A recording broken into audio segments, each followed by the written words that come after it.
जय गुरु जी। सत्संग bye Jaya aunty on 28 जुलाई 2015। गुरु जी की आराधना कैसे करनी चाहिए, ये एक ऐसा सवाल है जो गुरु जी से जुड़ने वाले हर व्यक्ति के मन में आता ही रहता है। गुरु जी ने तो कभी कहा ही नहीं कि उनकी पूजा हम करें। ये बता दिया कि वो महाशिव हैं, पर खुद की पूजा कभी भी नहीं करवाई। एक गुरु के रूप में ही हमारे बीच रहे। पहले हम अपने गुरु से जुड़े, फिर ईश्वर से।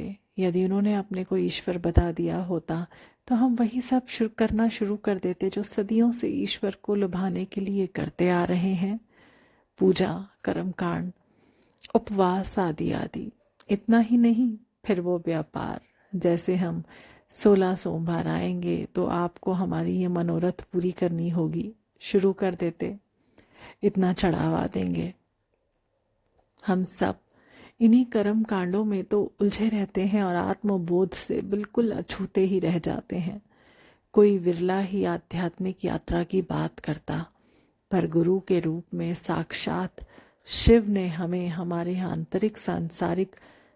हमारे सांसारिक जिंदगी के साथ साथ हमारी आत्मिक यात्रा का भी प्रबंध कर दिया।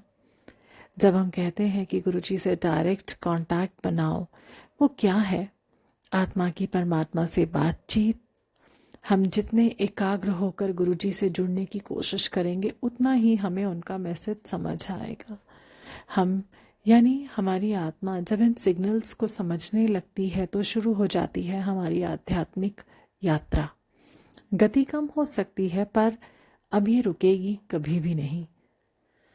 जब भी हम उल्टे साइड वाल चलने की कोशिश करेंगे या रुकना चाहेंगे, गुरुजी बहुत ही कड़े टास्क मास्टर हैं। हमें सीधे रास्ते लाने के लिए कुछ भी करेंगे, पर यात्रा तो जारी रहेगी।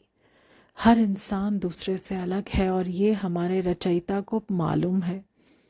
इसलिए हमारे सामने अलग अलग तरीके की परिस्थितियां भी लाई जाती हैं। बस हमें गुरुजी का नाम लेकर चल देना है। एक मैसेज देखा फेसबुक पर, माला फेरना मना क्यों है बड़े मंदिर में? गुरुजी ने कभी मना किया होगा, पता नहीं किस संगत के लिए, किसी खास कारण के लिए। किसी पुरानी संगत ने इस बात को समझाया भी नहीं। पर एक बात तो है जो हम सभी संगत को ध्यान देनी होगी। जहां तक दिखता है कि लगभग हर धर्म में माला फेरकर नाम लेने की बात की गई है और धर्म गुरुओं के हाथ में भी माला दिखी जाती है। अब गुरुजी के संगत तो देश विदेश से आते हैं, नए होते हैं। उन्हें क्या पता कि क्या करना है और क्या नहीं करना है। हम सेवादार उन्हें अच्छे तरीके से समझा भी सकते हैं। जैसे कि मैंने एक बार खुद देखा था किसी सेवादार अंकल को बड़े कड़े शब्दों में कहते हुए किसी नई आंटी से जो माला फेर रही थी सोमवार को, कि ये बंद करो, ये यहाँ नहीं चलेगा। हर वो तरीका जो भगवान के समीप हमें ले जा सकता है वो गुरुजी को मान्य है। यदि गुरुजी ने कहा है कि इधर उधर ना भटको इस 10 देवी देवताओं के चक्कर में, तो वो बस इस कारण कि हमारा फोकस सिर्फ एक ही पॉइंट पर हो, चाहे वो महाशिव हो या माता रानी। किसी की आराधना करने को मना नहीं किया, ना ही किसी विधि विधान को रोकने को कहा। कर्म कांड से हमें इस कारण बचने को कहा क्योंकि हम इसमें फंसकर असली चीज तक पहुंच ही नहीं पाएंगे। माला के 108 मन को जितना ही नाम सुमिरन करके हम थक ना जाएं कि चलो आज का तो कोटा हो गया, ये सोच ना हो। हम दिन रात नाम ले सकें गुरुजी का, मंत्र जाप अंदर हमेशा चलता रहे, तो फिर माला की कहाँ जरूरत है। पर यदि हम 108 बार भी जाप नहीं कर पा रहे हैं, उस स्थिति में माला जपना ही सही है। कम से कम इतनी बार मंत्र तो बोल पाएंगे। बहुत बार ऐसा होता है जब हम माला पकड़ लेते हैं तो सारा ध्यान उसे खत्म करने पर ही रहता है। जल्दी जल्दी पूरे करने के चक्कर में हम कभी मंत्र तेजी से बोलते हैं, कभी गुम भी हो जाते हैं, यानी अपने सही मकसद मंत्र जाप तो ठीक से कर ही नहीं पाते। पर ऐसा तो नहीं कह सकते कि सभी के साथ ऐसा ही होता है। माला कबीर के हाथ में भी देखी और तुलसीदास जी के हाथ में भी। इनका ध्यान तो पर ब्रह्म में ही रहा। इस कारण किसी भी तरीके को सही या गलत कहना नहीं है हमें।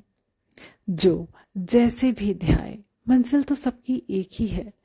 गुरुजी ने अपनी आराधना के लिए कोई आडंबर करने से मना किया है। जैसी श्रद्धा वैसे बुला लो।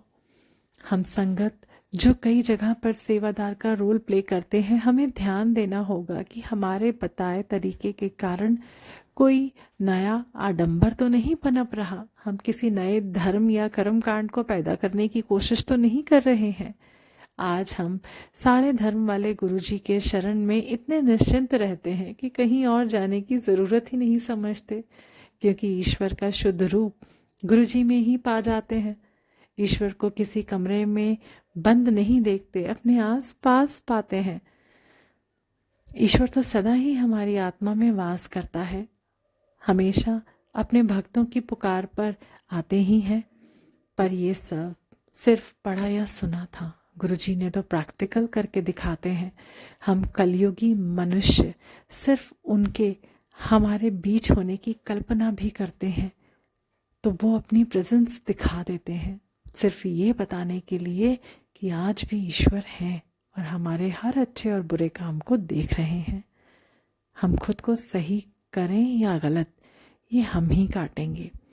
पर यदि हमारे कथन या करने से दूसरों का गलत होने की संभावना है तो हमें अपने करने या कहने पर ध्यान देना होगा।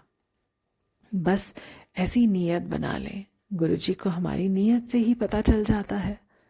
गुरुजी हमेशा हमारा मार्गदर्शन करें। जय गुरुजी।